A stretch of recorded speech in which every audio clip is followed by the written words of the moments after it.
So, good morning. I'm Nicholas de Mattos. I'm a student and a tutor in the School of Philosophy and Economic Science. And I'm going to start with a quote. Our deepest fear is not that we are inadequate. Our deepest fear is that we are powerful beyond measure. It is our light, not our darkness, that most frightens us.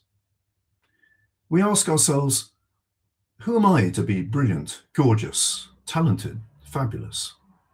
Actually, who are you not to be? You are a child of God. Your playing small doesn't serve the world. There's nothing enlightened about shrinking so that other people won't feel insecure around you. We are all meant to shine, as children do. We were born to make manifest the glory of God that is within us. It's not just in some of us, it's in everyone. And as we let our own light shine, we unconsciously give other people permission to do the same. As we're liberated from our own fear, our presence automatically liberates others. Well, these words were made famous by Nelson Mandela in his inaugural speech, but they were actually written by an American lady called Marianne Williamson. Just show you a picture of her. Intrigued, I decided to find out who she is. Marianne Williamson was born in Houston, Texas in 1952. She's the youngest of the three children of Sam Williamson, a World War II veteran and immigration lawyer, and Sophie Ann Kaplan, a community volunteer. Marianne says that in this picture, her mother is on the far left, and next to her is her grandmother with her elder brother sort of on her lap. Marianne's family practiced Masorti Judaism, a Jewish religious movement that regards the authority of Jewish law and tradition as emanating from the ascent of generations of people more than from divine revelation. So it views halakha, or Jewish law, as both binding and subject to historical development. The family attended the congregation Beth Yeshurun.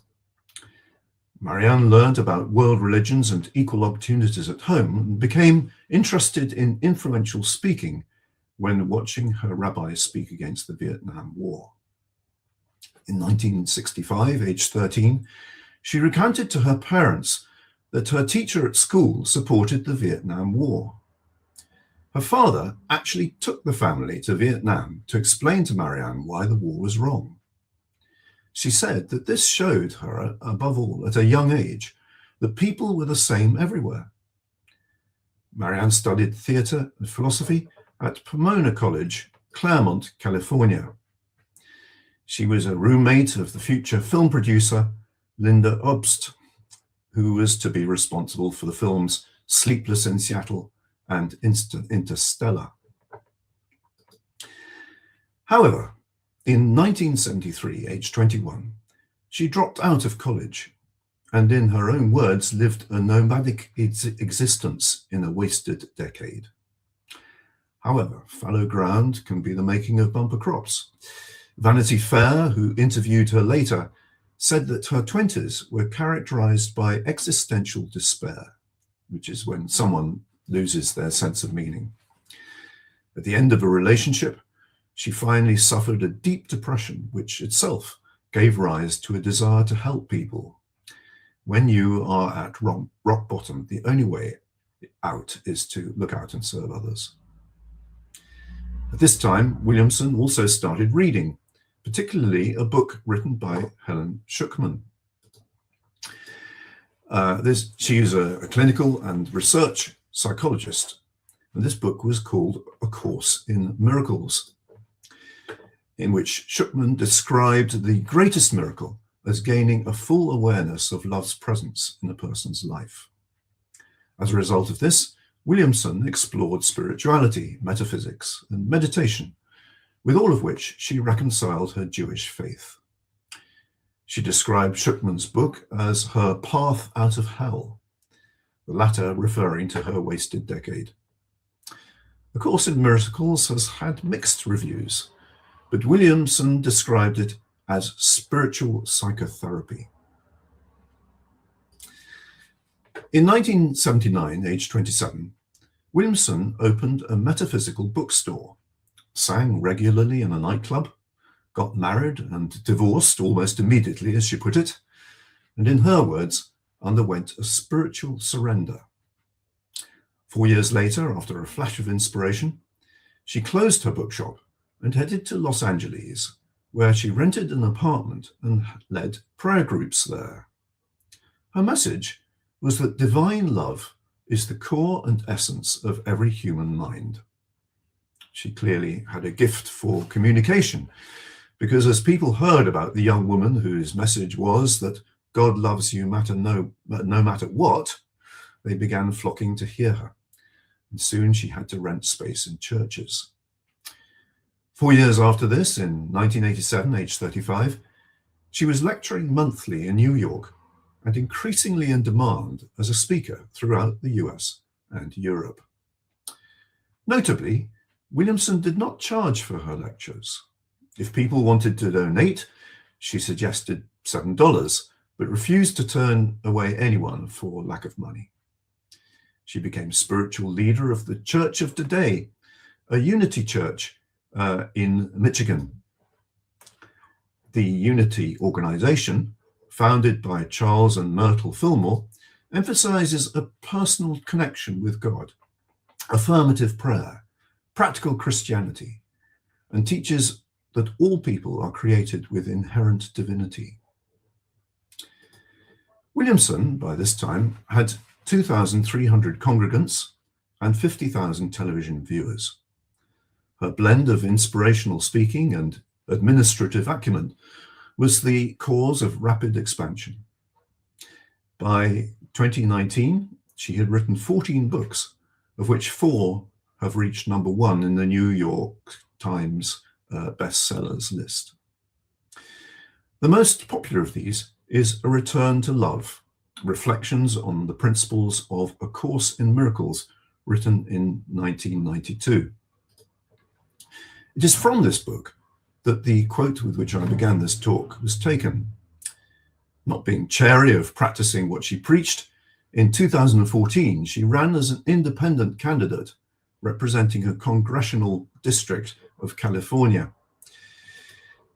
for a place in the US House of Representatives, in which she finished 4th out of 18. In 2019, she campaigned for no less a position than the presidency, during which she participated in the first and second primary debates as a Democrat candidate. Her message was love, not fear, and she was hailed by one commentator as the most effective debater on the stage. In 2021, she made time to attend her daughter's wedding in London, followed by the couple's Scottish-Jewish wedding in Edinburgh. In 2024, she attempted another campaign, never deviating from her central message of love. But she was considered too idiosyncratic and failed to garner more than a small percentage of the Democrat vote. Marianne Williamson is not perfect. She is, or was, subject to bouts of anger under pressure, after which she admits to there being room for personal growth. 1 or 2 of her campaign policies are at best questionable, but she seems authentic in an age which is rejecting anything smacking of the establishment, especially when her perennial go-to is love. In the chat, you'll find the quote for today, part of the full quote given at the beginning of this talk. "You are a child of God. Your playing small doesn't serve the world. There's nothing enlightened about shrinking so that other people won't feel insecure around you." It may be asked, how is this not ego? Well, the clue is in the first words, you are a child of God. It's not a case of aggrandizing yourself for the purposes of power, fame, or fortune, but of stepping up where there's a need. I'll give you a very simple example. So when I was a young teacher, I was strangely hesitant about telling the children off. I suppose it is because of this subconscious awareness of this inherent power. But on the other hand, when I had to exert discipline, it was mainly from anger, and of course the boys saw through it at once, and so it had minimal effect. But as the years went by, and I sort of went further on in my career, I realized that actually all that was needed was my natural love for the children, and only the very slightest indication of disapproval if something was not right. And I found that much more effective. And of course, it must have been much truer to myself. So we do have all the power that we need, but not at the behest of the ego. It arises simply to meet the need if we will let it. So if you've enjoyed this talk, then please like it and share it. And I think this is actually I better not say whether this is the last video this term, because I'm not sure. But farewell, and have a good week.